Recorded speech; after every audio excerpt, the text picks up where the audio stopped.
and do a calculation to find out how efficient our systems can be. So you're looking at a very simple circuit here. I have a generating on the left. I have a generator that's able to produce 230 volts.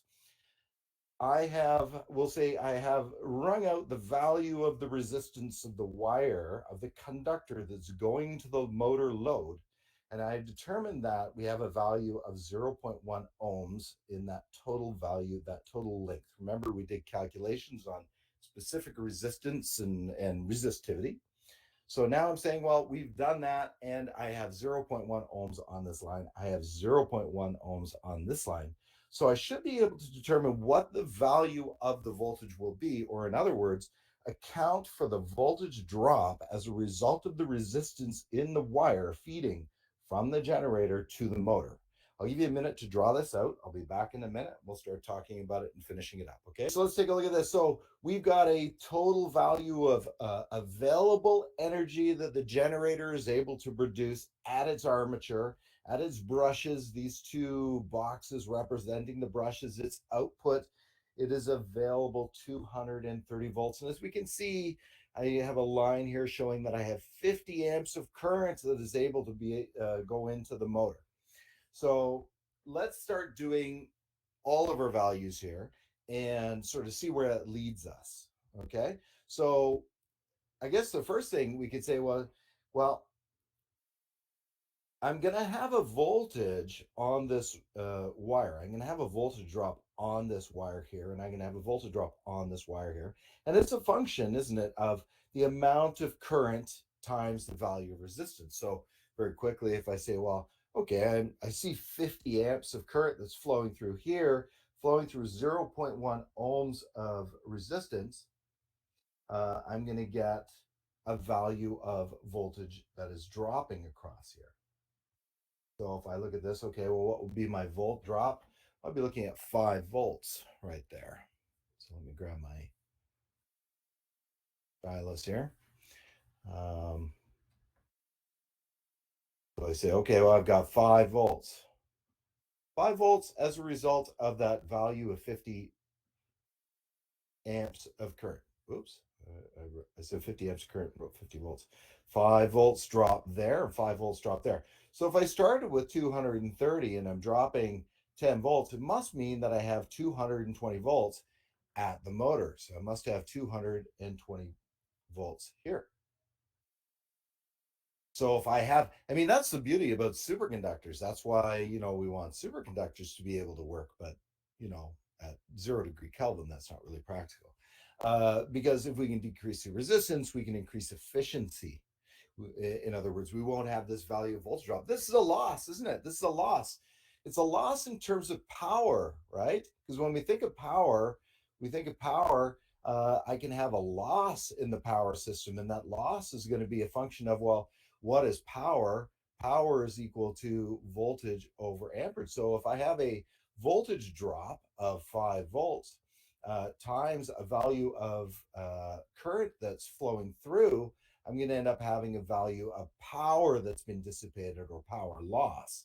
So my power loss in this particular case is going to be 250 watts. This is the same, so I'm going to have a power loss of 250 watts. But now you may be thinking, well, okay, but don't I need to know what the total power is? Yeah, of course. So let's take a look at what my generated power would be in this circuit.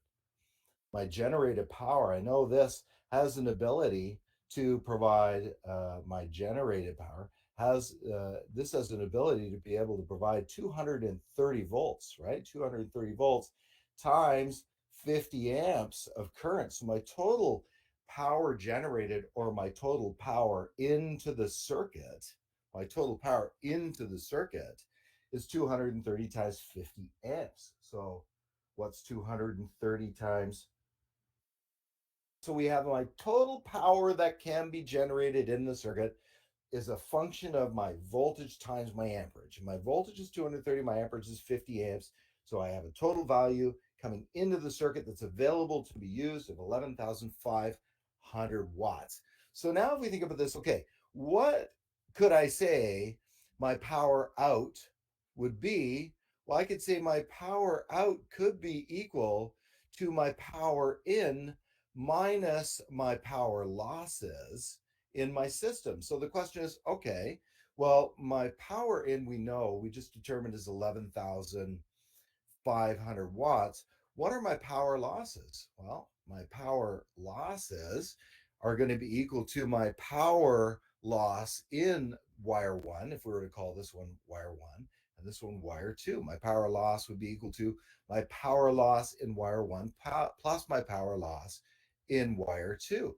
And we said that we have 250 and 250 watts there. So we have a total of 500 watts. So if we say I have a power loss of 500 watts, then my total value of my power out would be a function of the difference between the two. So 11,000 watts.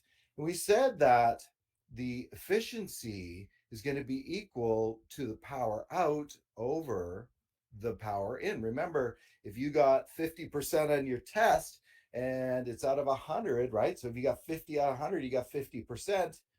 You're not going to have 100 divided by 50, right? You're going to be 50 divided by 100. In other words, your value for your efficiency can never be more than 100%. I mean, okay.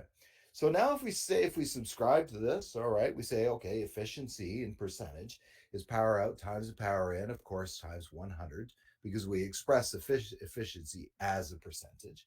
Then we can say that my power out, we know here, is 11,000 watts divided by my total available power of 11,500 watts gives me, what do I have there? 0.9565. So 0.9565 times 100. So I get 95.65% or per 100. That's what percent means.